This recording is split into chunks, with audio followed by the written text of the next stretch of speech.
If you're turning 65 or know someone that is, or possibly planning their healthcare future, you probably have a whole lot of questions about what this Medicare thing, or you probably heard about it and have some questions about what this whole Medicare thing actually is. Especially all of these different parts, part A, B, C, D. Feels like we're playing musical alphabetical chairs. Stick around because we're going to talk about all of that stuff inside of today's video and explain in simple terms what all of these things actually mean. Salutations and fist bumps, folks. Welcome to another video, or the very first video if you're joining me for the very first time. And like I said earlier, you probably have some really big questions around what all this Medicare stuff actually means. Or you may be tasked with helping a loved one figure out all of these different plans and parts and all that kind of stuff. And if that's the case, you're in the right place. But I'm not going to sugarcoat it. This can be very confusing, like making your head spin confusing, but it doesn't actually have to be. And I want to shed some light on all of the different parts inside of Medicare, so at least you have some idea on what you're getting yourself into. So let's go through this step by step, from eligibility to costs and everything around that. And then hopefully by the end of this video, you have a little bit more knowledge to go and make an informed decision. So Medicare is broken down in 4 distinct parts. Each part is actually taking care of different things inside of that umbrella. So let's start with part A to begin with. So part A, or hospital insurance, covers skilled nursing, hospital stays, hospice care, and some home health care as well. And for most people, Part A doesn't actually have a premium that you have to pay in order to be enrolled inside of it. If you or your spouse actually paid into Medicare taxes while you were working, you're pretty much covered here. Next is Part B, and this is usually known as medical insurance.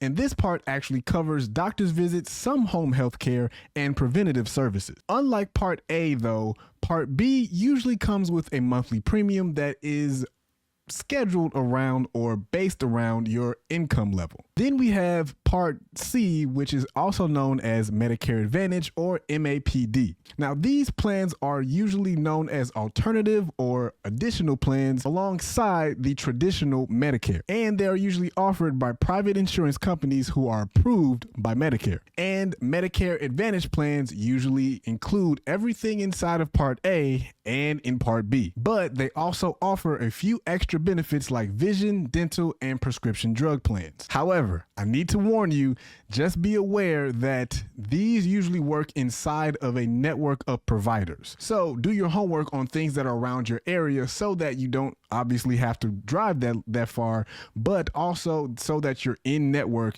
and you can actually get the services that you need. I said inside of Part C that there's some prescription drug coverages as well, but in Part D, everything that is associated here is geared towards prescription drugs and mainly nothing else. This is also offered primarily through private insurance companies as well, similar to Part C. But again, this is only targeted towards prescription drug coverage. But the main thing to understand here is Part D is for prescriptions. So you may be wondering who is actually eligible for this type of plan, or these types of plans, I should say. So if you're 65 or older, you're probably either in range or already inside of a Medicare traditional plan. But if you're turning 65, you have a ticking time bomb, so to speak, because you have a 7-month window of 3 months before, the month of, and 3 months after your birthday. But again, for those that are over 65, enrollment is pretty much automatic. Specifically, if you're already receiving Social Security benefits, you're probably already inside of the automatic range in terms of things for Medicare. But there's a slight caveat here. If you're younger than 65, or you have a family member that is younger than 65 and qualifies with specific disabilities or is experiencing end-stage renal disease, you or your loved one also qualify as well. But remember this, if you remember nothing else, enrollment periods are extremely strict, and if you miss it, you could possibly be incurring future penalties for the rest of your life.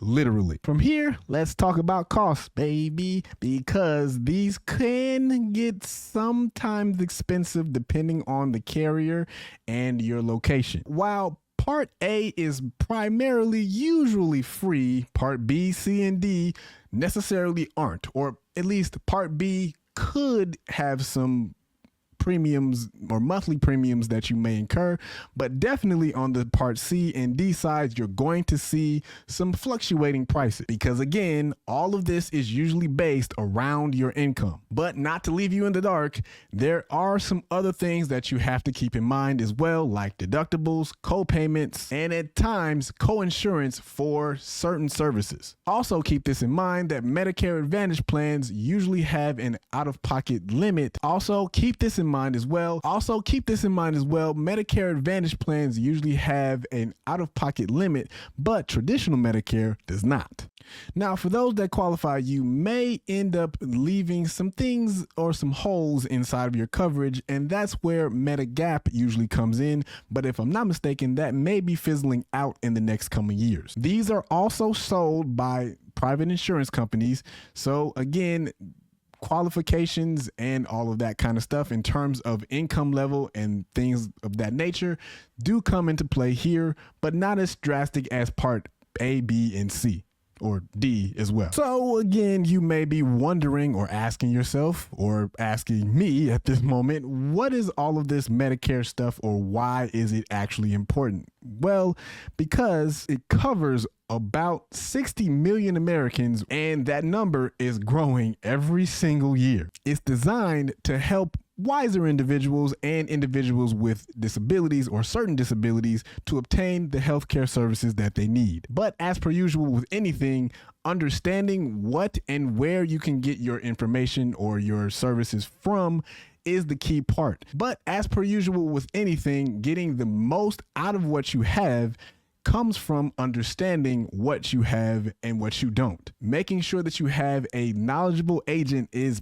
probably the best thing that you could possibly do, and following up with that agent so that they keep you abreast on anything that changes from year to year is your best bet. So there you have it, folks. Hopefully all of your questions, or at least some of them, have been enlightened at this point. And if you need to watch this video, watch it again, but specifically, definitely share this video with a loved one who is either coming up to their 65th birthday or already past that point, or if you have a family member that specifically falls under the umbrella of any of the disabilities or diseases that I talked about earlier in this video. And if you found this video helpful, there's more where that came from, so go ahead and subscribe to this channel for more healthcare and finance tips. And if you have specific questions, go ahead and drop those down inside of the comment section. And until next time, thanks for watching, and I'll see you in the next video.